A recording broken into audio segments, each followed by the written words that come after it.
नमस्कार. जंगल एकोस पॉडकास्टमध्ये आपल्या सगळ्यांचं स्वागत आहे.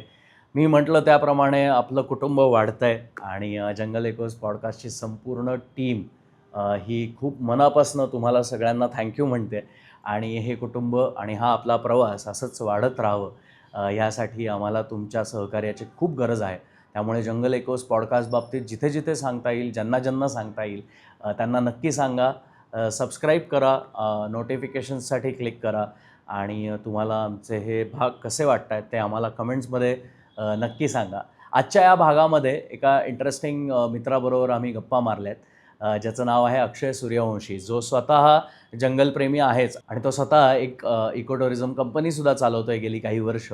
पण त्या पलीकडे एक इंटरेस्टिंग गोष्ट आहे की त्याला ही इको टुरिझम कंपनी चालवताना जंगलातच राहायला आवडतं आणि ते का करायला आवडतं हे आजच्या या संभाषणातनं आपल्याला जाणून घेता येणार आहे. इको टुरिझम, जंगल आणि जंगलाच्या आजूबाजूला राहणारे नागरिक म्हणजेच स्थानिक लोकं जी आहेत त्यांच्याशी काय इंटरॅक्शन्स अक्षयची झालेली आहेत गेल्या काही वर्षात, त्याच्या संभाषणांमुळे ह्या स्थानिकांना कसा फायदा झालेला आहे आणि त्या स्थानिकांच्या संभाषणांमधनं अक्षयला कसा फायदा झालेला आहे, हे सगळं जाणून घेऊयात या पॉडकास्टमध्ये.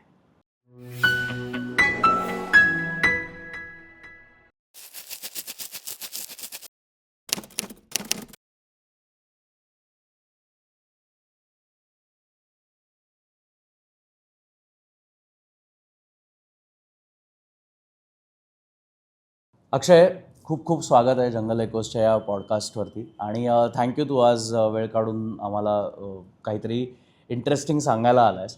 पण आपल्या कॉन्व्हर्सेशनची सुरुवात करण्याच्या आधी मला तुला हे विचारायला आवडेल की तुझी सुरुवात कधी झाली वाईल्डलाईफ फोटोग्राफीसाठी म्हण किंवा वाईल्डलाईफशी इंटरॅक्शन म्हण, ही तुझी सुरुवात कधी झाली आयुष्यात?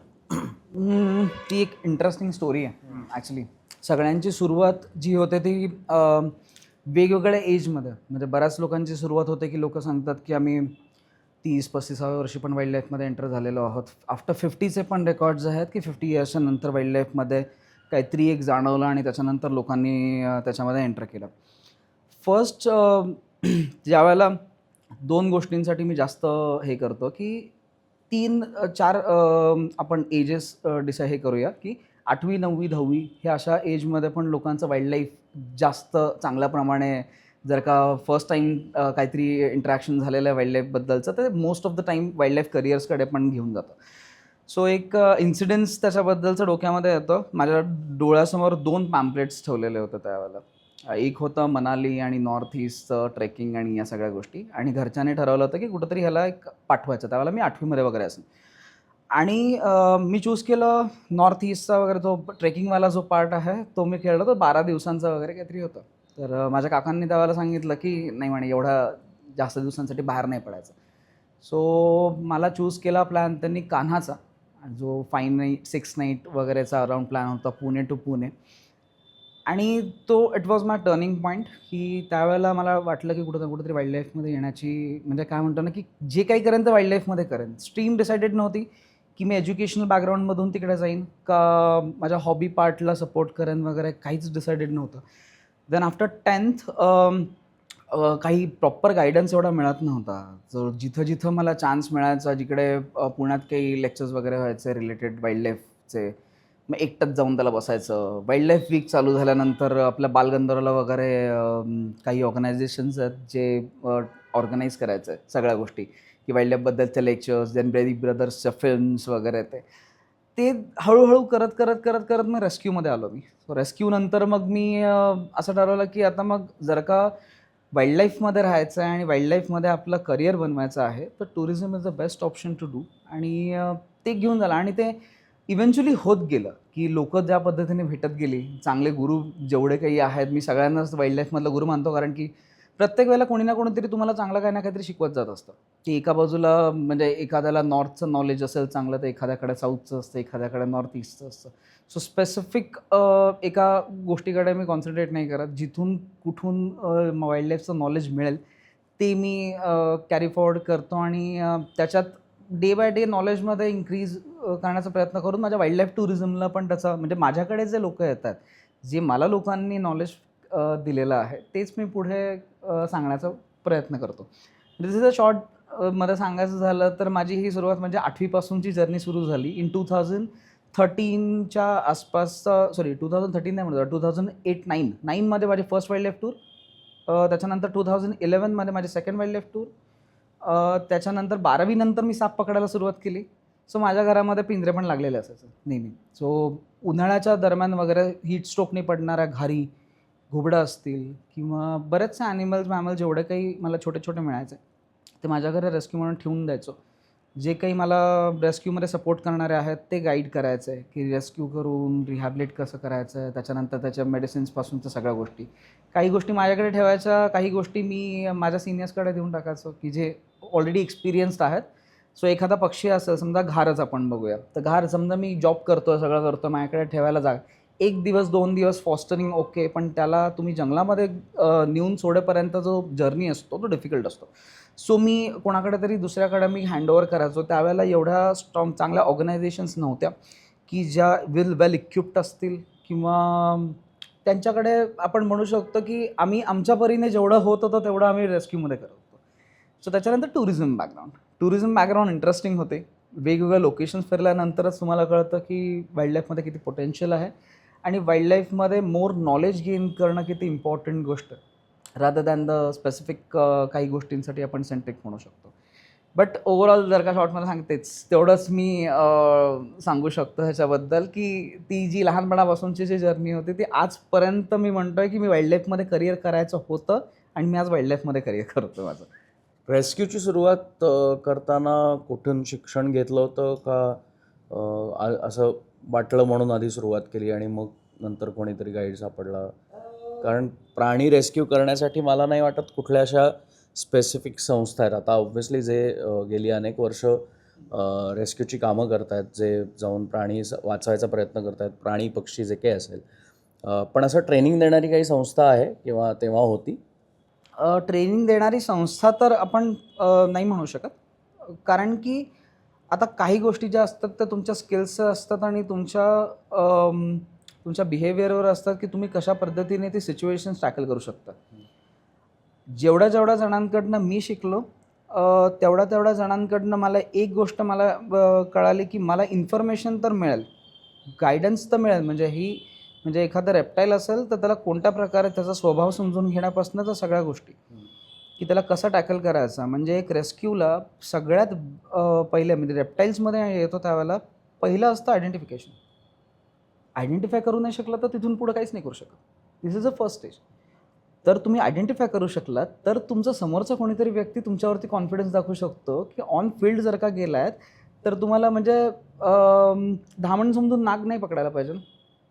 तो ते आयडेंटिफिकेशन स्ट्रॉंग करणं महत्त्वाचं. मग आयडेंटिफिकेशन स्ट्रॉंग केल्याच्या नंतर म्हणजे ह्या मुद्द्यावर जरा जास्त हायलाईट केलंच तर बरं होईल. कारण आयडेंटिफिकेशन रेस्क्यू करताना का इम्पॉर्टंट आहे ह्याचे जे मुद्दे आहेत की काय चुका होऊ शकतात जर चुकीचं आयडेंटिफिकेशन झालं तर? चुकीचं आयडेंटिफिकेशन झालं तर म्हणजे मी पहिल्यांदा आयडेंटिफिकेशन का करतो त्याचं रिझन सांगतो. नंतर माझ्या लाईफमधला एक इन्सिडेन्स ज्यावेळेला मी आयडेंटिफिकेशन करायला कितीही एक्सपर्ट जरी असेल ना तरी पण आयडेंटिफिकेशन स्ट्रॉंगली करणं हे खूप डिफिकल्ट असतं. आणि this is a life and death situation. तुम्ही चुकलात, तुमचा जीव धोक्यात आहे ना की दुसऱ्याचा.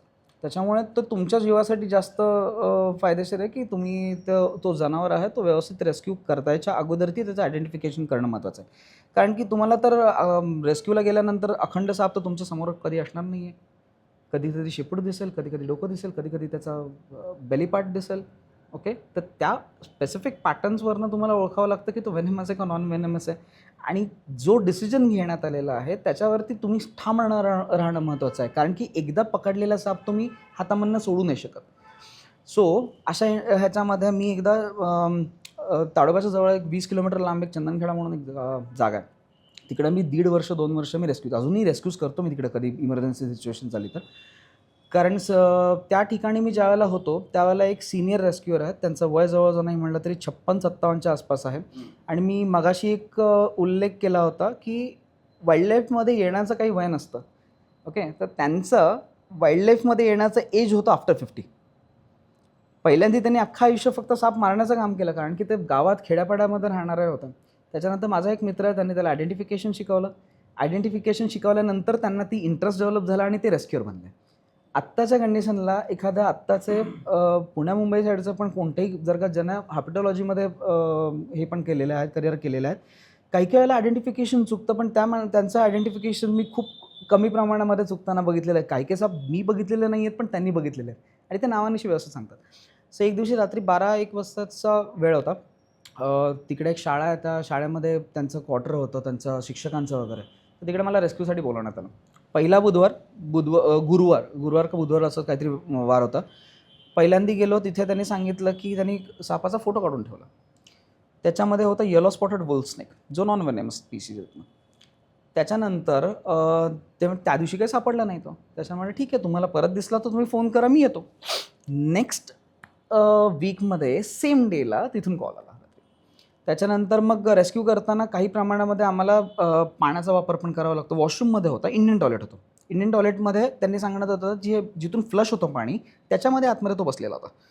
सो आम्ही काय केलं, पोतं घेतलं, सो होल ब्लॉक केलं पहिल्यांदा, त्याच्यानंतर पाणी टाकलं त्याच्यामध्ये आणि त्याच्यानंतर पाणी टाकल्याच्यानंतर वरती समजत नाही पाण्याच्या लेअरमुळे आतमध्ये काय चाललं आहे. ओके, तो साप बरोबर बाहेर आला सफोकेशननी आणि जसा बाहेर आला तसंच मी डायरेक्टली हातामध्ये उचललं. मी 1 आठवडा आधीचा फोटो बघितलेला होता येलो स्पॉटेड वुल्फ स्नेकचा. जसा बाहेर आणला तसंच माझ्यासमोर काका होते, अरे हा तर दांडेकरी आहे. दांडेकरी म्हणजे क्रेट, कॉमन क्रेट. दांडेकरी म्हटल्यानंतर जो माझ्या डोळ्याचा रंग बदलला, मी डायरेक्ट हातामधनं खाली सोडून दिला आणि लिटरली मी रेस्क्यू केलं त्याला, बॉटलमध्ये वगैरे व्यवस्थित भरलं. मी तिथे एक छोटासा कॉरिडॉर होता, मी हात धरून मी डोकं धरून 5 मिनटं शांत बसून राहिलो. म्हटलं इथून 40 किलोमीटर दवाखाना. सो मी तेव्हापासून मी एक डिसाईड केलं की म्हणजे रिस्क तर घेऊन पहिल्यांदा आयडेंटिफिकेशन, मग तिथे हे तर खूप नंतरची गोष्ट आहे. ज्यावेळेला आयडेंटिफिकेशन माझं स्ट्रॉंग होतं त्यावेळेला असं नव्हतं की आयडेंटिफिकेशन वीक होतं किंवा एक्सपिरियन्स काय कमी होतं. कारण की मी आत्तापर्यंत किमान माझ्या हाताखालचे 2 रेस्क्युअर्स मी सांगू शकतो तसं की ज्यांचं आयडेंटिफिकेशन स्ट्रॉंग केल्याशिवाय मी त्यांना ट्रेन केलं नाही. आणि जे आजच्या कंडिशनला शिवाजीनगर आणि या एरियामध्ये जिथं मी राहतो आत्ता, त्या एरियामध्ये खूप चांगल्या पद्धतीनं काम करतात. म्हणजे मी ज्यावेळेला ताडोबाला निघून गेलो त्यावेळेला इथं मला कंटिन्युअसली मला तिकडं असताना फोन यायचे. सो मी ते मुलांमध्ये हे करायचं की अब तू जा कॉलवरती किंवा काय, आणि माझा पूर्ण बंद. कारण की जो ॲक्टिव्ह पर्सन आहे त्याचा नंबर असणं जास्त महत्त्वाचं आहे रादर दॅन जो माणूस दुसरीकडे काम करतो.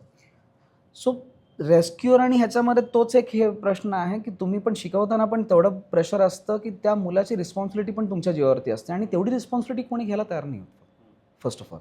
तर त्याच्यामुळे मला पण तो प्रॉब्लेम आला. आयडेंटिफिकेशन जवळजवळ 1-1.5 वर्ष आयडेंटिफिकेशन मी स्ट्रॉंग केलं. मग त्याच्यानंतर मग डायरेक्टली वेनेमस स्नेक्सचं रेस्क्यू तर माझं डायरेक्ट सुरू झालं.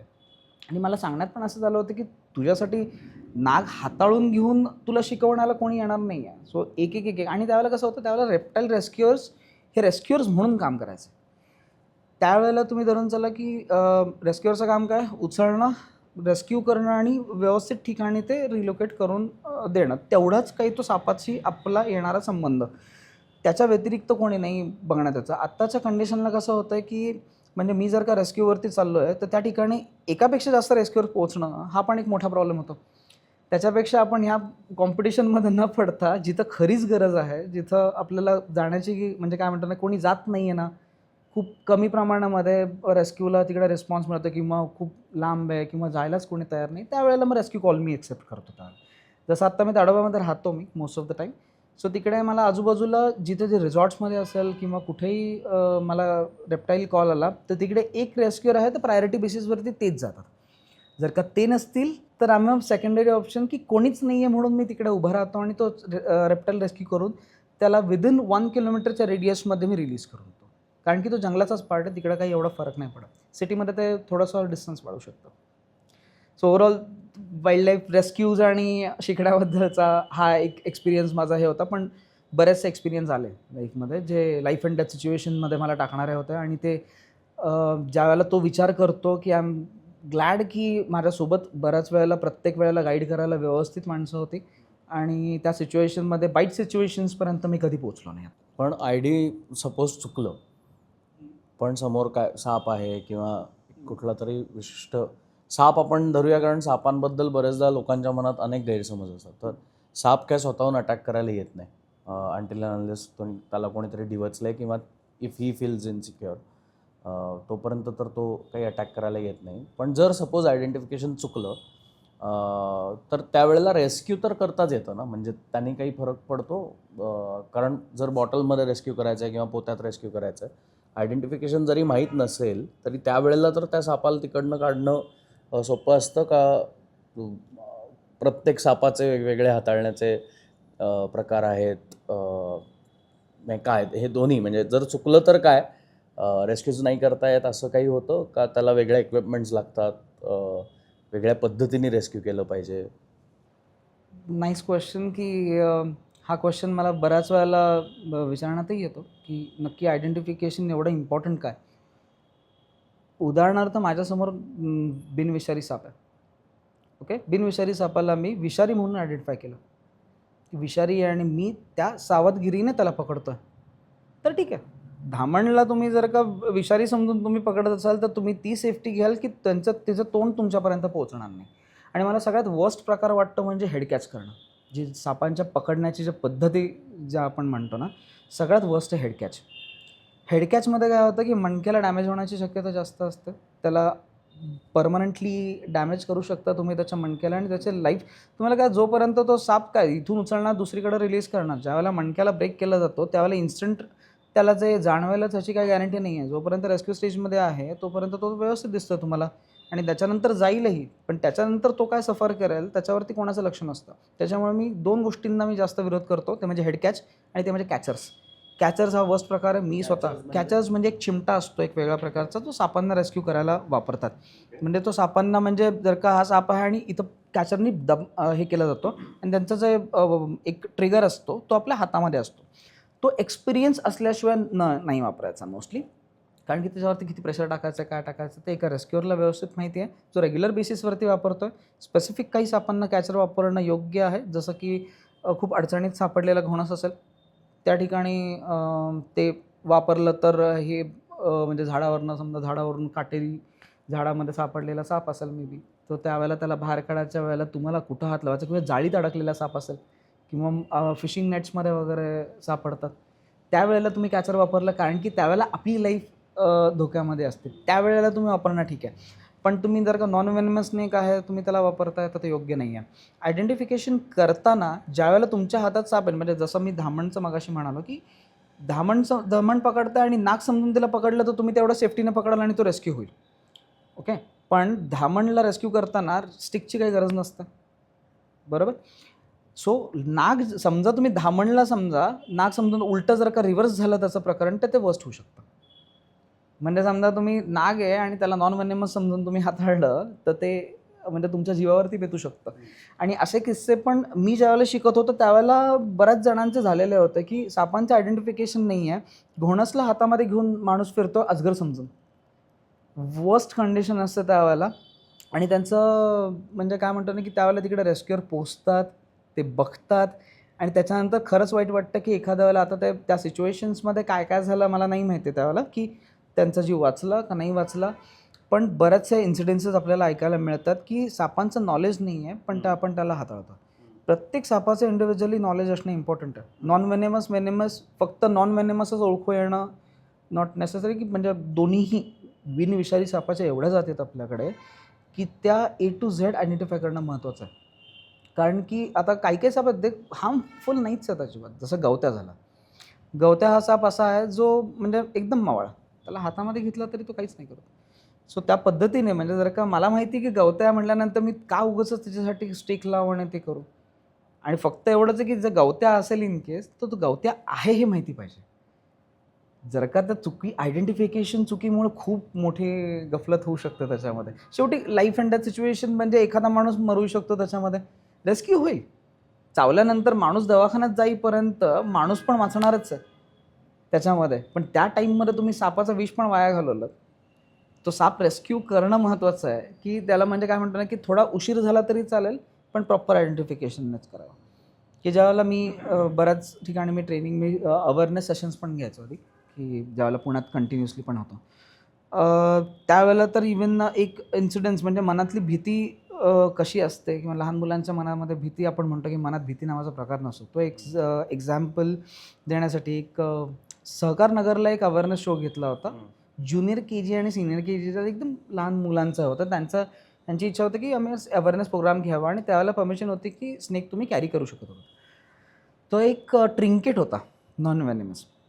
ओके, एक मुलगी होती, तिने जस्ट हातामध्ये घेतला असा.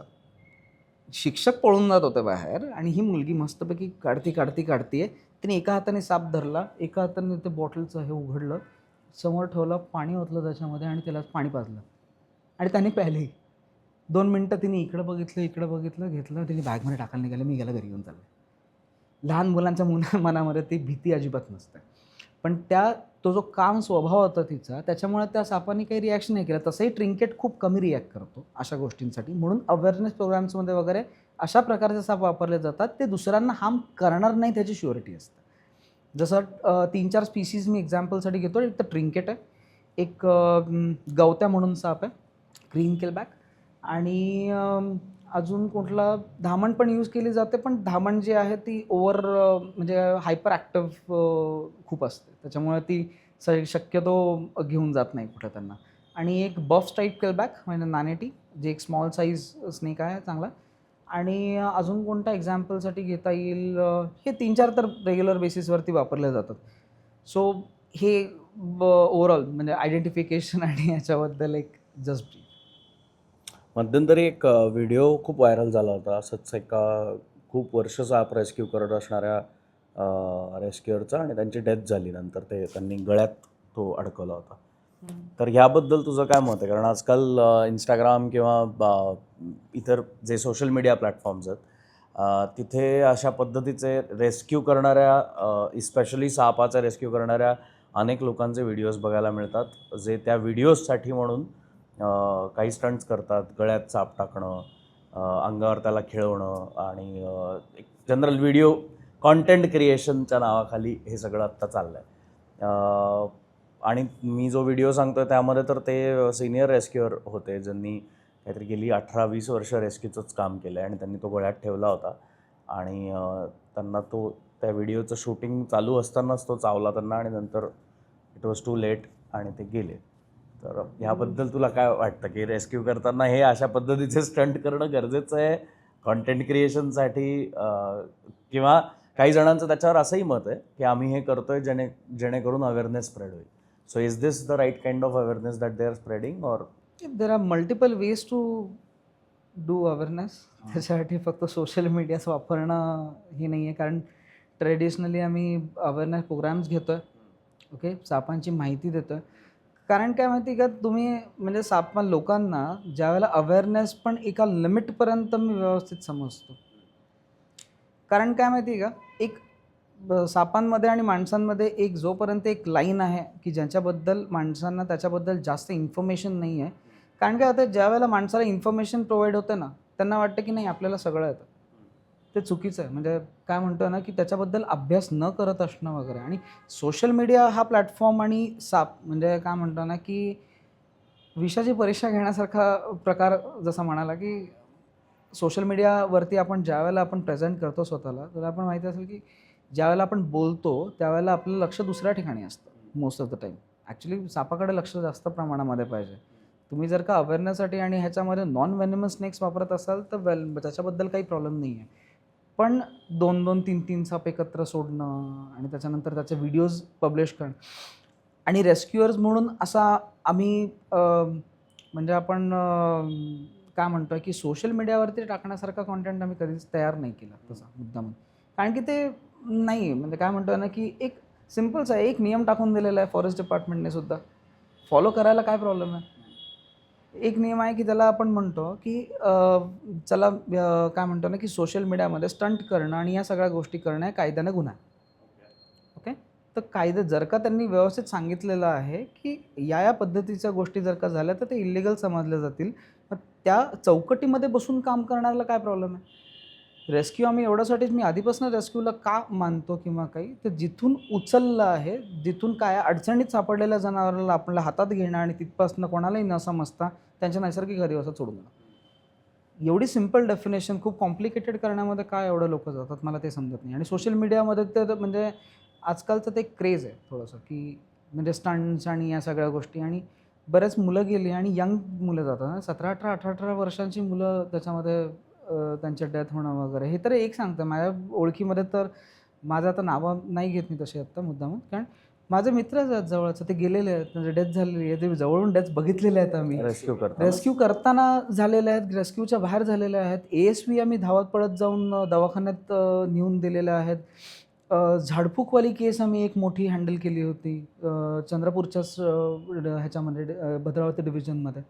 समोरून डेथ बघतो ना आम्ही, की ती एक सोपी गोष्ट नाही आहे. म्हणजे एक थेंब जर का तुमच्या अंगामध्ये उतरला, त्यावेळेला तो किती धुमाकूळ घालू शकतो तुमच्या शरीरामध्ये तुम्हाला अंदाज नाही आहे. आणि ज्यावेळेला सांगतो ना, की ती एक झाडफूकवाली मी केस सांगतो, त्यावेळेला तर अंदाज येतो, की रेस्क्युअर्सना हँडल करताना किंवा स्टंट करताना काही वाटत नाही. सकाळची 7:30ची वेळ होती. 2 इन्सिडेन्सेस त्यावेळेला झाले होते माझ्याबरोबर. एक दवाखान्यात ॲडमिट केला होता आणि एक ॲडमिट केला होता सगळं म्हणजे जे झाडफूक वगैरे करतात ना, त्या अंधश्रद्धेपोटी त्यांना तिकडे घेऊन गेले होते. फर्स्ट केस नॉन व्हेनमस स्नेकची होती पहिल्यांदी. मी चंदनखेड्यामध्ये होतो आणि एका 10 किलोमीटरच्या रेडियसमध्ये मला फोन आला, की रात्री 1-1:30 वाजताचा स्नेक बाईट आहे. त्यांना तिथून एक जवळपासच्या शासकीय रुग्णालयामध्ये ॲडमिट करण्यात आलं आहे आणि तिथून त्यांना चंद्रपूरच्या मेन रुग्णालयामध्ये शिफ्ट करण्यात आलं आहे. सो तोपर्यंत ऑब्झर्वेशनमध्ये आहेत. जस्ट तिकडे स्पॉटवरती जायचं होतं मला आणि स्पॉटवरती गेल्यानंतर एक माणूस खुर्ची टाकून बसला होता, की या फरशीखाली साप बसलेला आहे आणि तिकडे जाऊन आयडेंटिफाय करायचं होतं, की साप कोणता आहे. कारण की मेन आयडेंटिफिकेशन महत्त्वाचं आहे, की हा साप चावलेला आहे आणि हा फरशीखाली बसला. गेलो, काढला. वुल्फ स्नेक होता, कॉमन वुल्फ स्नेक. त्यांनी इवन वुल्फ स्नेकचं कसं आहे माहिती आहे का, वुल्फ स्नेकची हॅबिटच आहे बाईट करणं. कारण की त्याचा प्रे जो आहे तो म्हणजे पाली, मेजर प्रे जो पाली आहे. जर का पालीचा ॲक्टिव्हनेस बघितला आणि त्याला पकडण्याची चपळता त्याला पाहिजे, तर वुल्फ स्नेकमध्ये तेवढी आहे. तर त्या प्रकारे त्याचा बिहेवियर पण त्या प्रकारे आहे. हातात घेतल्या त्यांनी 2-3 वेळेला बाईट केला. तुम्ही कोणताही रेस्क्युअर सांगा ज्यांनी वुल्फ स्नेक हातामध्ये घेतला आणि त्याने बाईट नाही केलं. बाईट करतोच आणि छोटासा साप असतो, जास्त एवढं काही हे नसतं, जवळजवळ 1-1.5-2 फुटापर्यंत वगैरे वाढ. गेला, नॉन व्हेनेमस होता. लगेच हॉस्पिटलमध्ये सांगितलं नॉन व्हेनेमस होता. त्यांना तिकडून रिलीज करण्यात आलं, की माझ्या एका शब्दावरनं मी कॉन्फिडन्स की हां, की माझ्या हातात जो आहे तो नॉन व्हेनेमस आहे. ओके. त्यांचं तिकडे पॅनिकनेस कमी झाला त्यांचा, ते तिथून घरी घेऊन आले. ती एक सिच्युएशन ती माझ्या लाईफमधली होती, की त्या लोकांनी जो रिलीफ घेतला होता, की सापाला न मारणं तिकडे चूज केलं गेलं. त्याच्यानंतरचा एक इन्सिडन्स होता, जो मी जिथे राहत होतो तिथपासून 2-2.5 किलोमीटरच्या रेडियसमध्ये झाला होता. सकाळी 7:30 वाजल्याची गोष्ट होती आणि त्याने सांगितलं होतं, की घोणस बाईट आहे. घोणस बाईट आहे आणि त्या घरामध्ये ज्यावेळेला मी एंटर केलं, जिथे आतमध्ये म्हणजे अशी एक थोडंसं अशी एक रूम होती आडवी. सगळे लोकं 2 लाईनमध्ये उभे होते. तो माणूस जो पेशंट होता तो म्हणजे चारपाईवरती झोपलेला होता. त्याची बायको त्याच्या डोक्यापाशी बसलेली आहे. सगळेजण स्मशान शांतता अख्खी आतमध्ये गेलो आणि ती बाई रडत होती फक्त. आणि तो ज्या पद्धतीने किंचाळत होता, ज्या पद्धतीने म्हणजे आता मला म्हणजे मरायलाच सोडलेलं आहे या पद्धतीने. म्हणलं गेलो रागारागाने त्याच्याकडे बघितलं, म्हणलं काय झालं? म्हणलं साप झाला, असं झालं, तसं झालं. म्हणलं की 2 मिनटं थांब. म्हणलं काहीच नाही, तोंडामधून एक शब्द काढायचा नाही. म्हणलं जो कॉन्फिडन्स असतो ना, तो जास्त बिल्ड करणं इम्पॉर्टंट असतं अशा सिच्युएशन्समध्ये. ज्यावेळेला मी त्याचा पाय बघितला, पाय काढला, तर त्याच्या ह्याच्यामध्ये त्यांनी काहीतरी झाडपाला लावलेला होता आणि त्याला पॅक केलेलं होतं. ओके, रॅप करून ठेवलेला आहे त्याला. तो पहिला उघडला, नक्की बघितलं तर त्याला काय झालेलं होतं, 2 वेळा बाईट केलेला होता, पण एकाच फँगमधनं वेनम आतमध्ये गेलेलं होतं. ब्लॅक व्हाईट असा एक स्पॉट तयार झालेला होता. म्हणजे कळतंय विषारी सापाचा आहे. कोणताही साप असू दे, ASV आपल्याकडे म्हणजे काय म्हणतो ना, की बिग 4 आपण म्हणतो, की ज्या 4 विषारी सापांपैकी कोणताही जरी असेल तरी आपल्याकडे इलाज व्यवस्थित होतो. 2 तास उलटून गेलेत. ते एक मेजर टेन्शन, की यांनी मला आधी नाही फोन केला. पटकन थोडासा एक कॉन्फिडन्स त्याचा मनातला बिल्ड करण्यासाठी मी त्याच्या पायाला दोरी बांधून दिली. दोरी बांधल्यानंतर त्याचा एक अचानक कॉन्फिडन्स बिल्ड झाला थोडासा, की बाबा मी जिवंत राहणार आहे. त्याच्यानंतर लगेच गाडी बोलवली, त्या गाडीमध्ये त्याला भरलं. त्याला सांगितलं, की तू जाईपर्यंत त्याला झोपू देऊ नकोस ॲटलीस्ट. जसं त्या चंद्रपूरच्या दवाखान्यात पोहोचलं, तसं मी त्यांना ऑन द वे त्यांना जो असिस्टन्स द्यायचा होता तो मी पूर्ण दिला. तिकडे गेल्यानंतर त्यांनी सांगितलं, की नाही मला माहीत नाही, की त्यांनी असं करायला घेऊन गेलेत वगैरे. पण शक्यतो म्हणजे काय होतं, की डॉक्टरांचं पण बरोबर आहे. तुम्ही जर का झाडफूक करायला घेऊन जाताय आणि त्याच्यानंतर तुम्ही आमच्याकडे पेशंट आणताय आणि जर का काही त्याला झालं तर कोण जबाबदार? म्हणून डायरेक्ट दवाखान्यात घेऊन जाणं जास्त महत्त्वाचं आहे. मग त्या केसमध्ये आम्ही असं केलं होतं, की सांगितलं, मी जे काही सिनियर्स होते माझ्याशी त्यांच्याशी बोललो. ते म्हणले, की अरे ती तर नॉट बांधण्याची जी पद्धत आहे ती जुनी झाली, ती रिलीफ कर. मग आता तिकडे ते बांधलेलं होतं, ते रिलीफ पण करायचं होतं. मग मी शेजारच्या माणसाला त्याचा फोन केला की त्याला नकळत फक्त ती नॉट जी आहे बांधलेली, त्याला एक काय केलेलं होतं, जनरली टाईट जर का बांधायचं असेल आधी करत होते लोक, आता ही पद्धत वापरत नाहीत. मी परत परत सांगतो ती गोष्ट. ज्यावेळेला नॉट बांधली जाते त्यावेळेला एक पेन टाकला जातो त्या दोरीच्या मदत आणि तो गोल गोल फिरवल्यानंतर ती टाईट होतं, तर ब्लड फ्लो तिथेच लॉक होऊन जातो. ज्यावेळेला मी त्यांना फोन करून सांगितलं की त्याला कळू देऊ नको, पण ते थोडीशी लूज, म्हणजे त्याच्या डोक्यामध्ये ते आहे की नाही बांधलं आहे, काही नाही होणार आहे ॲटलिस्ट. त्याला 1.5 महिना जवळजवळ नाही म्हटलं तरी रिकव्हरीला लागला. तो माणूस सुखरूप घरी आला, त्याच्यातच सगळं काही मानलं. त्याच्यानंतर माझी आणि त्यांची काही भेट झाली नाही आता इतक्यात, पण आय होप की ते व्यवस्थित आहे. कारण घोणसचा बाईटमधनं परत येणं हे खूप डिफिकल्ट गोष्ट असते. पण पॅनिकनेस कमी केला, ब्लड प्रेशर तुमचं कंट्रोलमध्ये राहिलं, तर माणसाला शक्यतो एक ॲडिशनल टाईम मिळतो की तो दवाखान्यापर्यंत जाईपर्यंत, तो महत्त्वाचा आहे. आणि रेप्टाईल रेस्क्यूअर्समध्ये सांगतो की सगळ्यात म्हणजे मी हे मानतो, म्हणजे ते चुकीचं पण आहे का नाही एकदा प्लीज कोणीतरी कन्फर्म करून सांगावं की ज्यावेळेला आम्ही साप पकडतोय आम्हाला माहिती आहे की कोणता साप आहे. ओके, सगळ्यात जास्त पॅनिक तर आम्ही व्हायला पाहिजे की आम्हाला माहिती आहे की नंतर आमच्यासोबत आमच्या बॉडीमध्ये काय काय चेंजेस होणार आहेत जे आम्ही लोकांमध्ये बघितलेलं आहे. तर ब्लड प्रेशर आम्ही कंट्रोलमध्ये कसं ठेवणार आहे त्याच्यामध्ये, की माहिती आहे की एवढा एवढा टाईम झालेला आणि एवढ्या एवढ्या टाईममध्ये मला दवाखान्यात पोहोचायचं आहे. सो नॉर्मल माणूस ज्याला सापांविषयी काही माहिती नाही आहे तो रादर जास्त वेळ सर्व्हाइव्ह करू शकतो रादर दॅन द रेस्क्यूअर्स.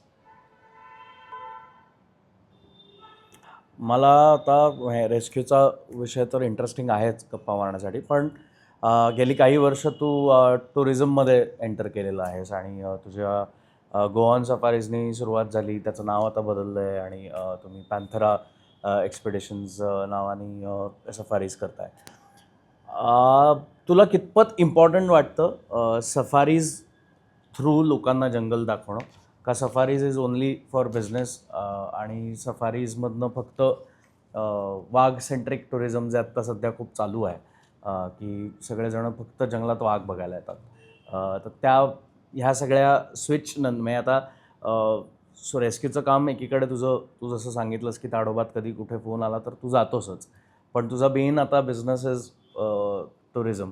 तर तो कसा चालू आहे आणि what made you decide to come into tourism? आम्ही ते खूप विचार करून केलं होतं की पॅन्थरा हे नाव का, म्हणजे लोकांच्या डोक्यामध्ये येतं की पॅन्थरा म्हटल्यानंतर डोक्यांच्या डोक्यामध्ये एकच रजिस्टर्ड आहे की ब्लॅक पॅन्थर.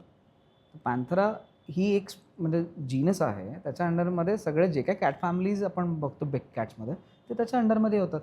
मग लोकांमध्ये क्युरिओसिटी डेव्हलप करण्याचं पण काम करतं की एक्झॅक्टली तुम्ही जे गोष्ट बघताय, म्हणजे पॅन्थरा जर का टायगर बघताय त्याला पॅन्थरा टिग्रिस म्हणण्यात येतं, जरा लेपर्ड म्हणतो तर आपण पॅन्थरा पार्डस म्हणतो आपण त्याला, लायन म्हटलं पॅन्थरा लिओ.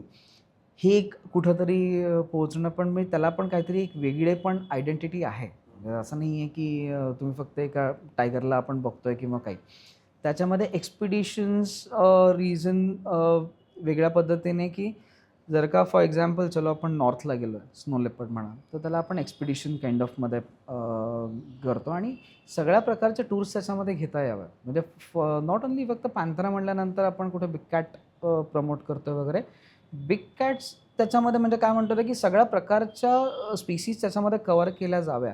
कारण की ही आपण म्हणतो की एक आपण ॲपेक्स म्हणतो, कीस्टोन स्पीसीज म्हणतो.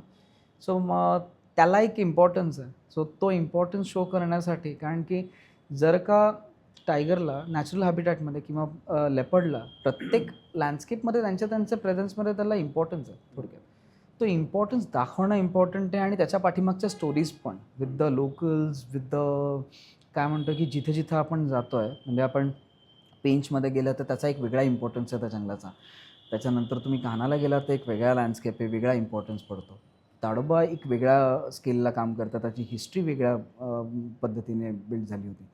सो अशा प्रकारचे जे इम्पॉर्टंट फॅक्टर्स आहेत ते आता ऑफकोर्स टूरला जे जे लोक येतील त्या त्या लोकांना ते, म्हणजे ज्या प्रकारे आम्ही लोकांना घेऊन जातो, म्हणजे काय, मी एक गोष्ट मी मनापासून मानतो की जो माणूस वाईल्ड लाईफमध्ये फर्स्ट टाईम ट्रॅव्हल करतो, जो माणूस त्याला फर्स्ट टाईम घेऊन जातो ना, त्याची ती रिस्पॉन्सिबिलिटी आहे फर्स्ट ऑफ ऑल, की जंगल दाखवायचं कसं. कारण की तुम्ही ज्या पद्धतीने जंगल दाखवणार आहात त्या पद्धतीने पुढे तो माणूस जर्नी कंटिन्यू करणार आहे.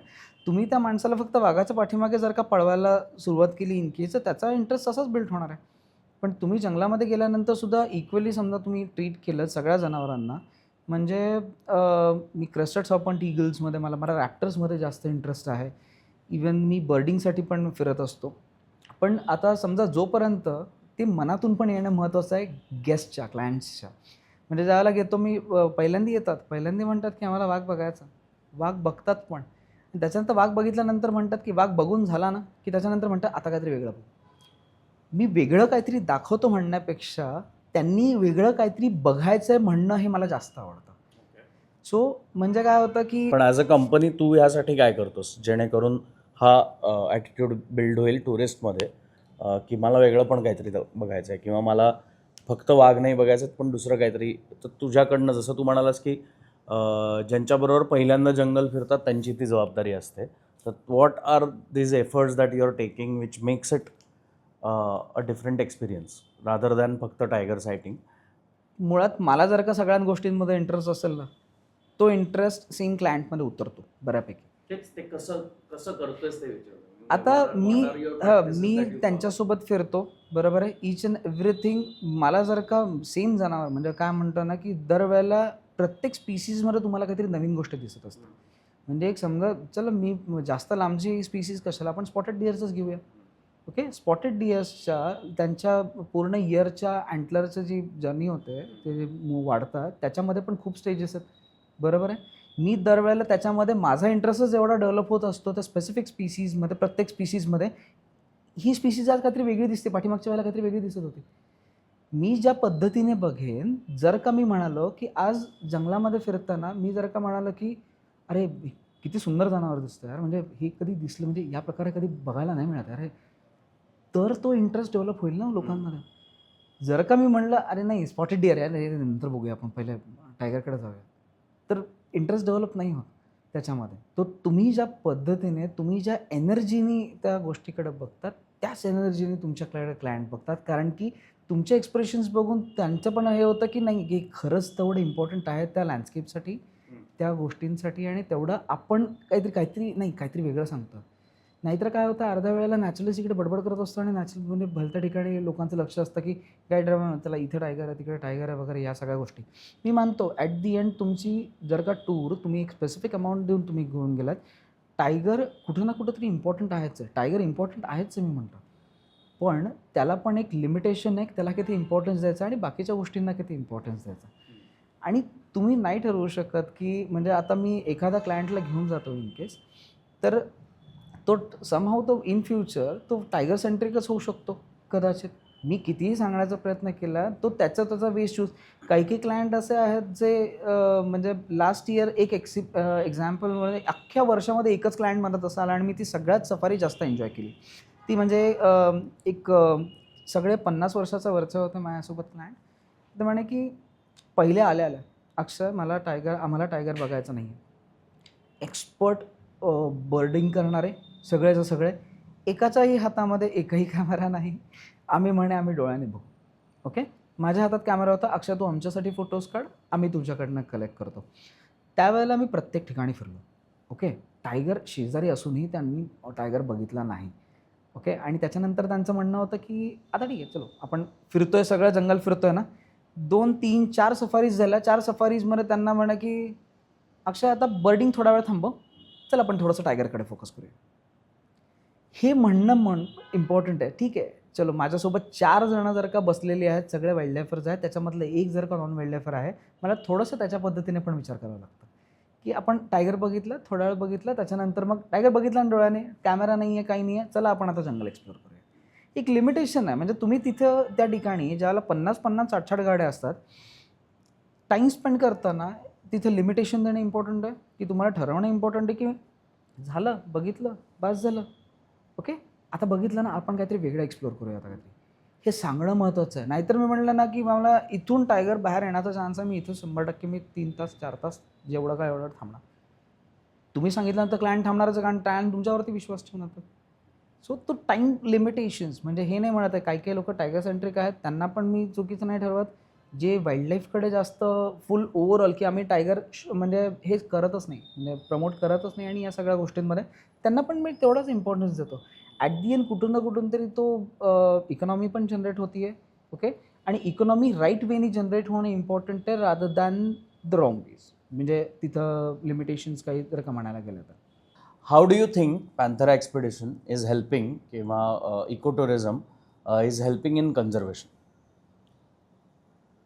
आता कन्झर्वेशन जर का आपण पार्ट बघितला तर तो खूप मोठा आहे, की त्याच्यामध्ये आपण कन्झर्वेशनमध्ये ज्या पद्धतीने आपण टुरिझम कंपनी म्हणून ज्यावेळेला रिप्रेझेंट करायला जातो त्यावेळेला ॲक्च्युली म्हणजे मी हे इंडिव्हिज्युअल आता कंपनी लेवलला तर मी जास्त विचार केला. ऑफकोर्स ते अवेअरनेस प्रोव्हाइड करणं किंवा तुम्हाला तर राईट वेनी गेस्ट तुमच्यासोबत ठेवणं, त्यांना एंटरटेन करणं, म्हणजे entertain in terms of wild life total हे करणं ते तुम्ही गेस्टच्या बाबतीमध्ये करता. बट आपल्यासोबत जी मुलं असतात किंवा इवन गावात ज्या ज्या गावामध्ये फिरतो की ज्या ज्या गावांमध्ये आपण इंटरॅक्टिव्ह म्हणजे आता गावात वॉक करणं वगैरे बाकीच्या गोष्टी वगैरे घडत असतात, त्या ह्याच्यामध्ये मुलांना पण ती दिसत असतं की एक्सपोजर म्हणजे वाईल्ड लाईफमध्ये किती आहे किंवा काही या सगळ्या गोष्टी. पण side by side education is the main की एज्युकेशनने लोकल लेवलला कॉन्झर्वेशन हे दोन्ही म्हणजे वाईल्ड लाईफ कन्झर्वेशन आणि वाईल्ड लाईफ कन्झर्वेशनला सपोर्ट करणारे लोकलाइट्स हे मेन 2 फॅक्टर त्याच्यामध्ये येतात. आता वाईल्ड लाईफ कन्झर्वेशनला सपोर्ट करणं काय, तुम्हाला जंगलाच्या आतमध्ये काही करायचं असेल you can do with the forest department only. त्याच्यामध्ये तुम्हाला जास्त एक्सपोजर मिळतं आणि in future will definitely do it की फॉरेस्ट डिपार्टमेंटसोबत काही करता आलं काम किंवा ते जे काही काम करतात त्याला काही सपोर्ट देता आला तर ते आपण डेफिनेटली करू. पण आत्ताच्या कंडिशनला विचार केला इन केस, कारण की मी इंडिव्हिज्युअल लेवलला आत्ता विचार करतो. कारण मी ज्यावेळेला क्लायंट्स वगैरे घेऊन जातो त्यावेळेला मी क्लायंटसोबत किंवा एक बिझनेस पर्स्पेक्टिव्हने पण जातो किंवा बिझनेस पर्स्पेक्टिव्हने म्हणण्यापेक्षा चलो मी ज्यावेळेला समोर असतो माझा क्लायंट माझ्यासाठी जिकडं जंगल सफारी करतो आहे त्याच्यासोबत मी 8 तास जंगलामध्ये मी 8 तास यासोबत स्पेंड करतो. त्याच्यामध्ये जेवढा काही त्यांना अवेअरनेस त्यांच्यासाठी प्रोव्हाइड करायचा आहे ते ज्या गोष्टी करू शकतात ते मी त्यांना त्याच्यामध्ये तर आपण दाखवतोच, त्यांना समजावतो. किंवा बऱ्याच वेळेला लोकं म्हणतात की नाही आम्हाला काहीतरी फॉरेस्ट डिपार्टमेंटसाठी करायचं आहे, त्यावेळेला परफेक्ट कॉन्टॅक्ट नंबर्स पण त्यांना दिले जातात की तुम्ही ह्यांच्याशी बोला, तुम्ही त्याच्यामध्ये काही करू शकताय का. कारण की डिरेक्टली तर आपण काय म्हणताय एका स्पेसिफिक स्टेजला पोचल्याशिवाय आपण कन्झर्वेशनकडे लक्ष नाही देऊ शकणार आहे.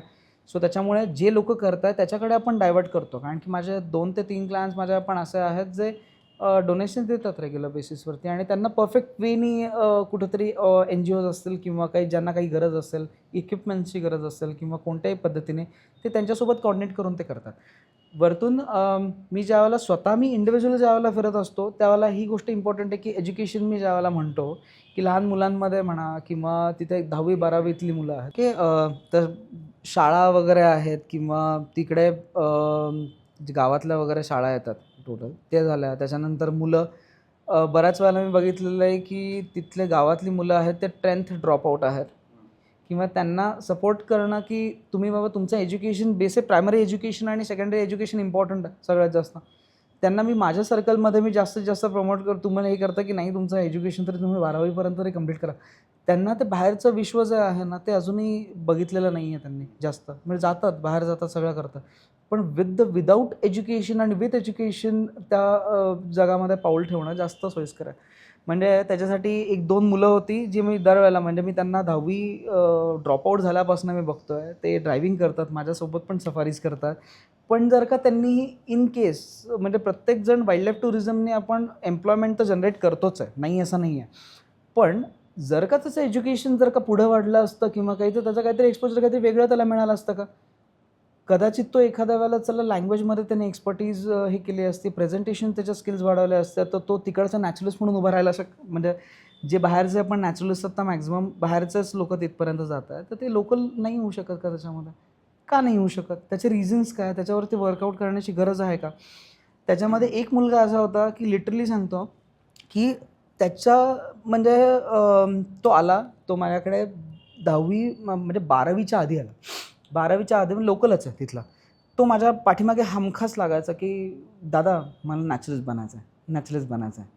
म्हणलं की मी तुला सांगतो पुस्तकं आणि ते ऑफकोर्स त्याचं घरच्यांचं सोविनियर शॉप पण होतं, सो त्याच्याकडे बुक्स आणि या सगळ्या गोष्टींचा साठा होता अख्खाच्या अख्खा.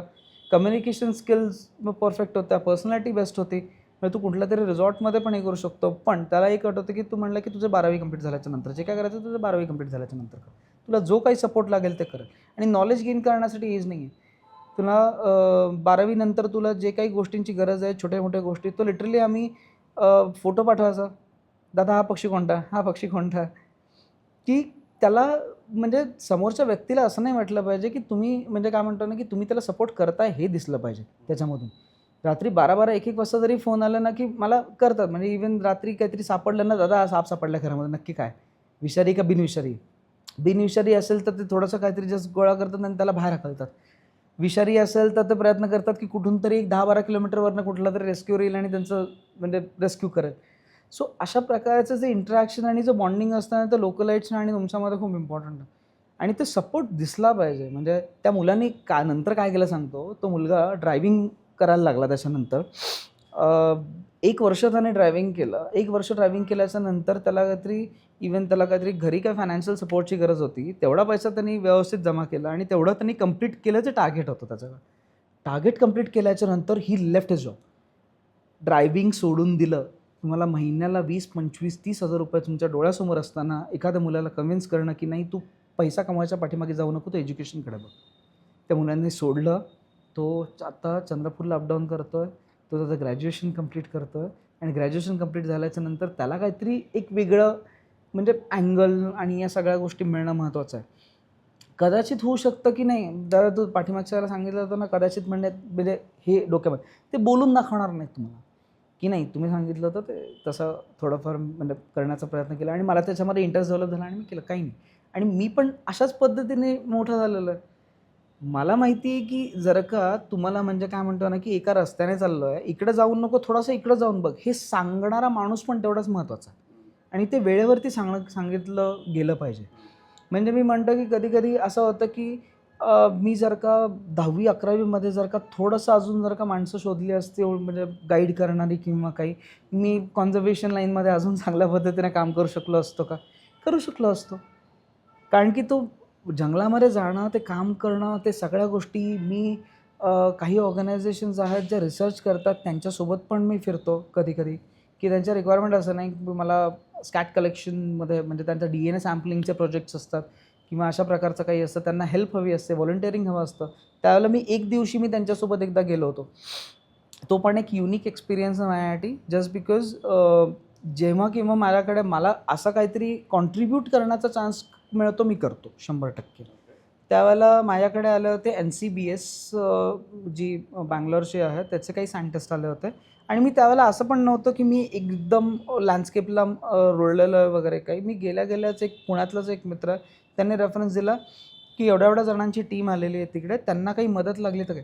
मी लिटरली त्यांच्या ना त्यांना जे टिफिन्स लागायचं ते टिफिन्स मॅनेज करून देण्याला पण मदत केली की बाबा ह्या माणसाकडे तुमचं जेवण व्यवस्थित होईल तेवढं ते. मग आमचं कॉन्व्हर्सेशन झालं. त्यांनी मला इन्व्हाइट केलं की तू एखाद्या कलेक्शनला चल आमच्यासोबत. गेलो पण त्यांच्यासोबत. त्याचा प्रोजेक्ट चालू होता त्यावेळेला सायंटिस्ट त्याचा पेपर पण पब्लिश झाला, त्यागी नाव आहे त्याचं. तर त्याचा पब्लिश झाला इंडियन गॉरवरती. टायगर कुठं राहिला? इंडियन गॉर कुठं राहिला? इंडियन गॉरवरती बायोडायव्हर्सिटिकल म्हणजे टोटल म्हणजे त्याच्या जीन डिस्पर्सल आणि या सगळ्याविषयी त्याचा प्रोजेक्ट होता तो. ते कळालं.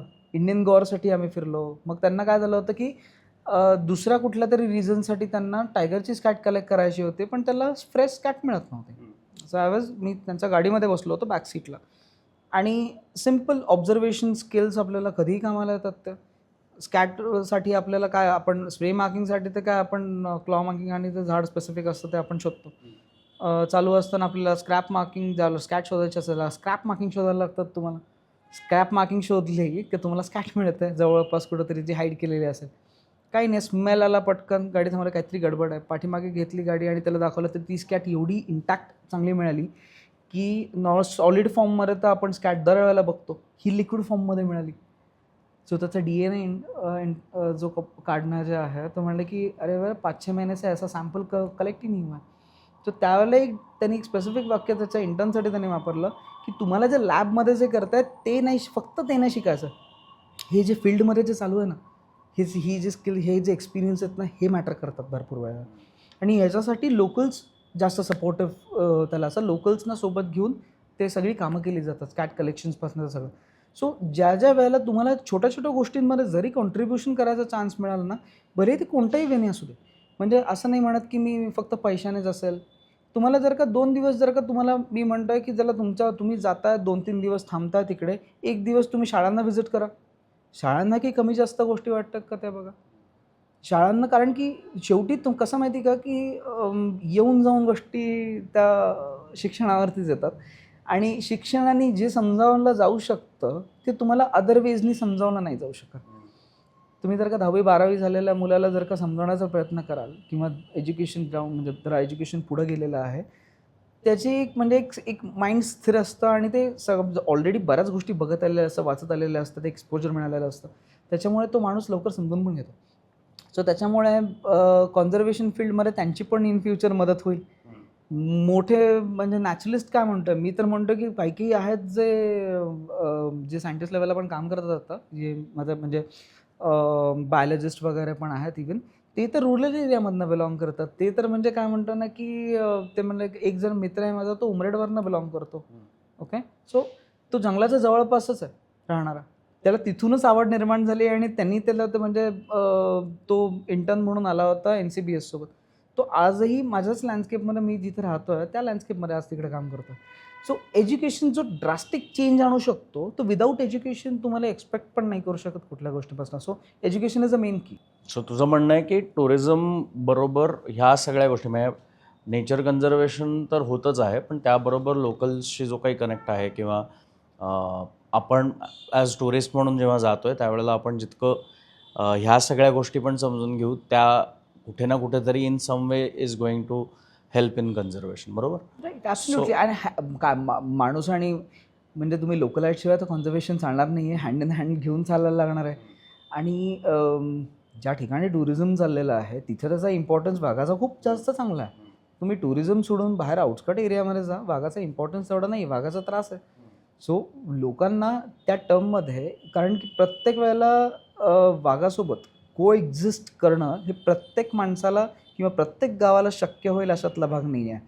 कारण की आपण जी जनावरं आपल्या आजूबाजूला फिरतात ती जनावरं म्हणजे मी कॅज्युअली म्हणजे आम्ही जिथं बसलो इन केस मी राहतो आहे, माझ्या घराच्या शेजारी ती जर का मी जिथं आत्ता मोहर्ली जर का एक गावाचं एक्झाम्पल घेतलं, मोहर्लीमध्ये मी माझ्या घरात बसलेलो आहे आणि माझ्या घराच्या बाजूने वाघ चालला आहे. एनिमल म्हणजे माझं काम पडलेलं आहे, मी वाघाकडे बघायला जाणार नाही आहे की ते गाव अख्खंच्या अख्खं जमा होतं त्याला बघायला किंवा काय. पण तेच जर का नॉन टुरिझम म्हणता नाही येणार, नॉन टुरिझम हा खूप वेगळा हे झाला, जिथं वाईल्ड लाईफ टुरिझम नाही आहे असं समजून चालू आहे. जिथं आपण म्हणूया की डिव्हिजन्स लाईक ब्रह्मपुरी किंवा काही जिथं आपल्याला न्यूज ऐकायला मिळतात किंवा काही, तिथं तो दरारा आहे प्रॉपर, त्या वाघाचा दरारा तिकडं जास्त आहे भयानक. तिकडला लोकांचा अप्रोच वेगळा आहे टायगरकडे बघण्याचा. आता पुढचे प्लॅन्स काय आहेत तुमचे एक्सपिडिशन्सचे किंवा पॅन्थेराला घेऊन पुढे इन जनरल तुम्ही काय विचार केला आहे? पॅन्थेराला इन जनरल ऑफकोर्स टूर्सबद्दल जर का म्हणायचं झालं तर ऑफकोर्स तो काही पॅटर्न्स काही सिमिलर पॅटर्न्सच आहेत, पण कॉन्झर्वेशनमध्ये इन फ्युचर काम करता यावं किंवा ही पॅन्थेरा एक्सपिडिशनच या नावानेच पुढे म्हणजे काय म्हणतो ना की वाईल्ड लाईफला तेवढा सपोर्ट मिळेल. आणि काही वेजमध्ये काय म्हणतो ना की जिथं की कुठे आम्हाला आउट ऑफ द बॉक्स जाऊन काम करता येईल कन्झर्वेशनसाठी विल डेफिनेटली डू. बाकी तर तो सिक्वेन्स जो कॉमन आहे जे सगळ्याच जण करतात, जे वाईल्ड लाईफ टूर ऑर्गनाईज करणं, घेऊन जाणं आणि आतमध्ये जे आम्ही करतो ते ऑफकोर्स आल्यानंतर तर ऑफकोर्स ते एक गोष्ट कळेलच की फरक काय पडतो. म्हणजे त्यांच्या मनामध्ये जो डिफरन्स म्हणजे काय म्हणतो ना की येण्याच्या अगोदरचा एक्सपिरियन्स आणि आल्यानंतरचा एक्सपिरियन्स हा चांगल्या पद्धतीने जो फर्स्ट टाइमर जो येईल त्याला जास्त चांगल्या पद्धतीने, कारण की बरेचसे माझ्याकडे जे आधीपासूनचं जे क्लायंट म्हणजे जे काही क्लायंट म्हणतो, माझे मित्र पण म्हणतो आता त्यांना मी, कारण एवढ्या वेळा आलेले आहेत की ते क्लायंटपेक्षा जास्त मित्र म्हणणंच माझ्यासाठी चांगलं आहे. सो ते येतात आणि जे एकदा आले ते माझ्यासोबत आजपर्यंत तसेच आहेत, आजपर्यंत रेग्युलर बेसिसवरती टूर करत आहेत आणि त्यांनी भरपूर प्रमाणामध्ये त्यांचं वाईल्ड लाईफचं नॉलेज पण ग्रो केलेलं आहे त्यांना आणि स्पीसीज एक्सप्लोअर करणं किंवा बर्डिंग वगैरे. आणि आम्ही फक्त असंच नाही की फक्त नॅशनल पार्क्समध्ये वगैरे जातो, कधी कधी बर्डिंग टूर्स पण ऑर्गनाईज करण्यात येतात. कधी कधी आता येतीलच, आता भिगवणचा सीझन येईल त्यावेळेला ज्यांना इच्छा आहे आमच्यामधलंच कोणीतरी म्हणतात की बाबा आपण बर्डिंग टूर पण ऑर्गनाईज केली पाहिजे, फक्त टायगर किंवा लायन आणि किंवा ह्याकडे फोकस करता कामा नये, त्यावेळेला पण अशा गोष्टी करण्यात याव्या. तुला अशा काय मिस्टेक्स वाटतात ज्या इको टुरिझम कंपनीनी टाळल्या पाहिजेत? इको टुरिझमनी टाळण्यासारख्या जे अप्रोचेस आहेत, म्हणजे काय म्हणतो ना की चलो मी तर ते मानतोच की कोणीच टायगरची शुअरिटी तर देऊ शकत नाही. ओके, त्याच्यामध्ये प्रोबॅबिलिटी ऑफ सायटिंग आपण सांगतो किंवा काही, म्हणजे वाईल्डलाईफमध्ये मी माझा क्लायंटला मी सांगताना तरी असं सांगतो की वाईल्डलाईफ सफारीज ही एक सिंगल टाईम जर्नी नाही आहे, ही तुमची स्टेप बाय स्टेप जर्नी आहे. पहिल्या स्टेपमध्ये तुम्ही काहीतरी पहिल्या टूरमध्ये काहीतरी वेगळा एक्सपिरियन्स घ्याल, सेकंड टूरमध्ये काहीतरी वेगळा एक्सपिरियन्स घ्याल. हे सगळं त्यांना व्यवस्थित जे आहे ते ट्रान्सपरंटली ठेवून सांगून घेऊन गेलं महत्त्वाचं आहे. कारण काय होतं की काही काही प्रमाणामध्ये म्हणजे वाईल्डलाईफ टुरिझम फॉल्स प्रॉमिसेस असतील किंवा बाकीच्या गोष्टी असतील, ते नाही, जे आहे ते जे रेग्युलर बेसिसवरती, जसं आता मी म्हणतो आहे की चलो तुम्ही स्वतःच ॲनालाइज करा, तुम्हाला काय मिळणार आहे, काय काय गोष्टी तुम्हाला शिकायच्या आहेत. आणि तुम्हाला फर्स्ट टाईम आल्याच्या नंतर आपण त्यांचा पर्स्पेक्टिव्ह म्हणजे चेंज करू शकतो. म्हणजे त्यांना आल्याशिवाय तुम्हाला सांगणं शक्य नाही. पहिल्यांदा आली यायच्या अगोदरच माझा त्यांच्या प्रश्न असा आहे की सगळ्या इको टुरिझम कंपनीजनी काय टाळलं पाहिजे, काय केलं नाही पाहिजे? म्हणजे तुम्ही त्याच्या डोक्यामध्ये पूर्ण भरूनच घेऊन येतात पहिले. अख्खंचं अख्खं बर्डन घेऊन की तुम्हाला हे बघायला मिळेल, तुम्हाला ते बघायला मिळेल, तुम्हाला या सगळ्या गोष्टी बघायला मिळतील. अख्खं म्हणजे तो जंगलिंग होतं अख्खं. तुम्ही जंगल म्हणून जर का घेऊन आलात इन केस, तर ते ठरवतील ना त्यांना पण काय बघायचं आहे पहिले. सिक्वेन्स वेगळा असू शकतो कदाचित. पहिल्यांदा वाघ बघतील, त्याच्यानंतर मग काहीतरी कोळ्यांमध्ये जातील, कधी पक्ष्यांमध्ये कोणीतरी घुसेल, काही काही लोकं झाडाफुलांमध्ये जातील. पण सांगतानाच तुम्ही म्हणजे प्रमोट नाही, तुम्ही वाघच बघायला या. एक्सपेक्टेशन वाढवून नाही आणलं एक्सपेक्टेशन वाढवून नाही आणा. म्हणजे आता हे मी टायगरचं ते सांगतात, लोकं म्हणतात की मला वाघ किती बघायला मिळाला. तुम्ही 5 सफारी करते, एक बास आहे. आपल्याला काय फरक पडतो जास्त, एकापेक्षा जास्त काय? मी एक म्हणतो फक्त. आता 4-5 सफारीजमध्ये इवन तू पण वाईल्डलाईफ सफारीज करतो, तर तो रेशो कॅल्क्युलेट करू शकतो की 4 ते 5 सफारीजमध्ये ज्यावेळेला आपण ताडोबामध्ये किंवा पेंचमध्ये जर सफारी करतो, पेंचमध्ये मग मी म्हणतो की लेपर्डकडे जास्त फोकस आहे, लेपर्ड चांगल्या पद्धतीने दिसतात. ताडोबामध्ये 4-5 सफारीजमध्ये एखादा basically वाघ false ग्लेम्स, promises फॉल्स टाळले प्रॉमिसेस टाळलं पाहिजे. जे आहे ते सांगून बोलवलं ना, तर जास्त लोकं इंटरेस्ट घेतील आणि ते लवकर जेन्युइन रिप्लायज आणि हे मिळतील. थँक्यू सो मच अक्षय. मला माहिती आहे की हे कॉन्व्हर्सेशन खूप वाढू शकतं अजून, कारण बऱ्याच गोष्टी आहेत. पण आपण आत्ता इथे थांबूया. पण आय होप लवकरच आपण पुन्हा कन्झर्वेशन रिलेटेड काहीतरी पॅन्थराचं जेव्हा काम चालू होईल तेव्हा आपण पुन्हा भेटू. आणि थँक्यू सो मच. तू आज जंगल एकोसच्या प्लॅटफॉर्मवर आलास. तू तुझा पार्टनर युवराज पण इथे आहे. सो थँक्यू सो मच, तुम्ही आज इथे आलात. So thank you so much. आणि हे आमच्याकडनं एक छोटंसं गिफ्ट आहे जंगल एकोस पॉडकास्टच्या टीमकडनं.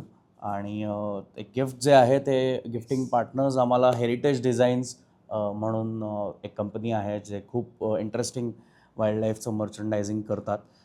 तर तुला जर चालणार असेल तर प्लीज त्यांनी दिलेलं गिफ्ट ओपन करून बघ. सो त्यांनी आम्हाला गिफ्टिंग पार्टनर्स म्हणून सपोर्ट केलेला आहे या पॉडकास्टला.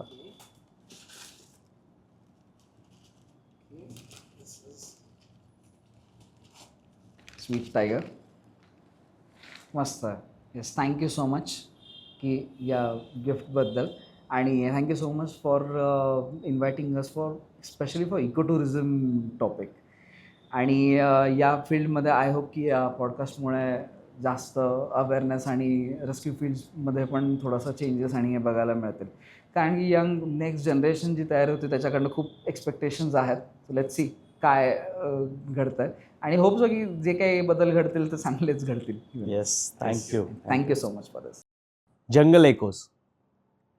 जंगलातल्या अनेक गोष्टींबद्दल आपल्याला इधर खूप माहिती असते किंवा खूप कमी माहिती असते.